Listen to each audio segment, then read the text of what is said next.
Imagine a king who barely lived in his own country, a ruler known more for his bravery on the battlefield than his wisdom at court. A knight nicknamed the Lionheart, yet his life was filled with family betrayal, imprisonment, ransom, and a tragic death from a single arrow. This is the story of Richard the Lionheart, a legendary English king who spent most of his life in foreign lands for war ambition in his own honor. Hello everyone, welcome to this channel. I'm Rai, and in this video we'll explore the story of one of the most iconic kings in European history, Richard the Lionheart, an English ruler whose bravery on the battlefield has made his name remembered for centuries. Many know him as the knight nicknamed the Lionheart, a Crusader leader both feared and respected by his enemies. But behind his title and glory lies a far more complex story of family conflict, grand ambition, captivity, ransoms that drained the kingdom, and the life of a king who spent more time in foreign lands than in his own country.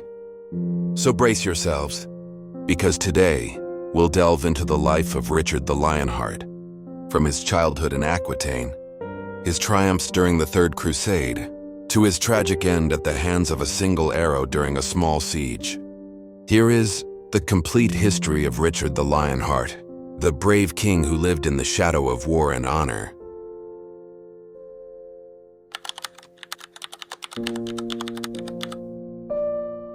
Richard I was born on September 8, 1157 in Oxford, England. He was the son of Henry II, King of England, and Eleanor of Aquitaine, one of the most powerful women in Europe. Although born in England, Richard grew up in France, specifically in the Aquitaine region, which his mother inherited from him. As a child, English wasn't even a language he spoke. Richard used a French dialect as his primary language. As a teenager, Richard was given the title Duke of Aquitaine. From there, he began to develop into a headstrong, ambitious, and highly skilled young leader.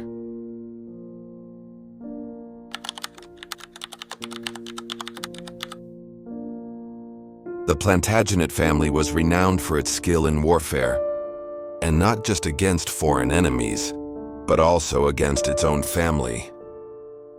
In 1173-1174, a major rebellion erupted against Henry II, and Richard joined the rebellion against his own father.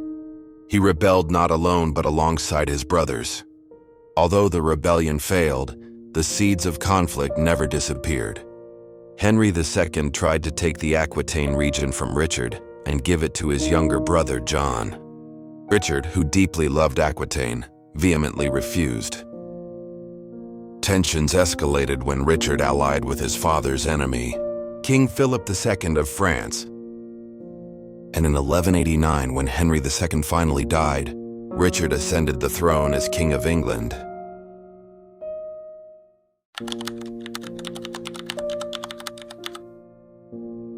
On September 30th, 1189, Richard officially became King of England. However, one thing is clear: Richard had no interest in ruling England. He had only one ambition: the Crusades, a war to reclaim the Holy Land from Muslim rule under the great Sultan, Salahuddin Al-Ayyubi. To accomplish this, Richard raised massive sums of money, willingly selling royal lands, selling his positions, and aggressively raising taxes, all for one goal: embarking on the Third Crusade.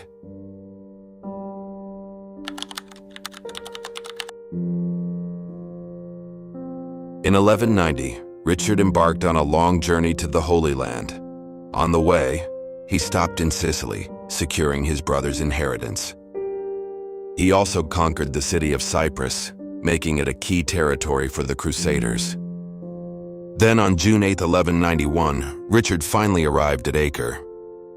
One of his most famous battles occurred on September 7th, 1191, at the Battle of Arsuf. Here, Richard demonstrated his strategic prowess, leading the Christian army to a resounding victory over Salahuddin Al-Ayyubi forces. His reputation as the most formidable knight in Europe reached its peak. Although he captured several important coastal cities and even approached Jerusalem, Richard never captured the Holy City. He judged the Christian position insufficient to defend Jerusalem if captured. The decision was controversial, but realistic. Finally, in September 1192, Richard and Salahuddin Al-Ayyubi reached a treaty. This meant a 3-year truce, allowing Muslim control of Jerusalem and allowing Christian pilgrims to enter as long as they remained peaceful and orderly and did not cause any disturbances. After making this agreement, Richard finally began his journey home. And this is where the darkest chapter of his life began.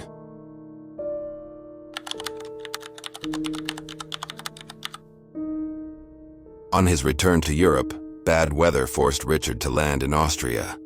He traveled in disguise, but his cover was blown. Richard was captured by Duke Leopold V, his old enemy from the Crusades. He was then handed over to Holy Roman Emperor Henry VI. Henry VI then demanded the most expensive ransom of the Middle Ages. He demanded approximately 150,000 silver marks, an enormous sum. Funds were raised throughout England. Taxes were raised, the church was required to contribute, and the people contributed significantly. His mother Eleanor led the fundraising. On February 4, 1194, the ransom was paid and Richard was released. However, once back in England, Richard's stay was short. Much of his subsequent reign was spent in further warfare, particularly against King Philip II of France.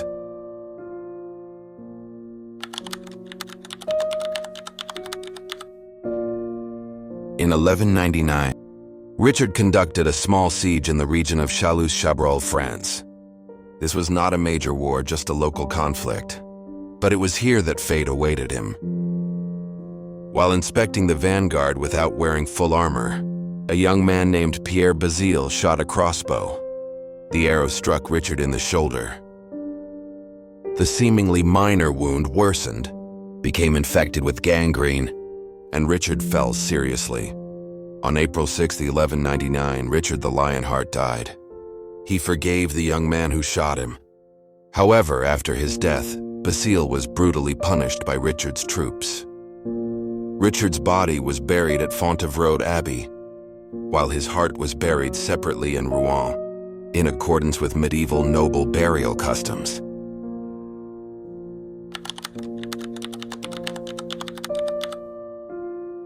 Richard the Lionheart is remembered as a brave knight, an extraordinary military leader, an icon of the Crusades, and a symbol of courage in popular culture. However, the reality was more complicated. As King of England, he was almost never in his country. Of his 10-year reign, he only spent about 6 months in England. His reign was marked by high taxes, the sale of offices, and a focus on war rather than administration. Richard loved war more than the throne. He was a king whose body was in England, but whose heart was always on the battlefield. And that's the story of Richard the Lionheart, a king who rarely ruled, but became a legend for his courage and ambition. A valiant knight on the battlefield, yet vulnerable to the politics of his family. A ruler who died not in a great war, but by a single arrow from a simple youth. But history doesn't always choose heroes based on victory. Sometimes, history chooses those who fight tooth and nail with the heart of a lion. Okay everyone, if you enjoyed this video, don't forget to hit the like and subscribe buttons below to encourage me to create more content like this. Okay friends, I'm Rai, goodbye, see you in the next video.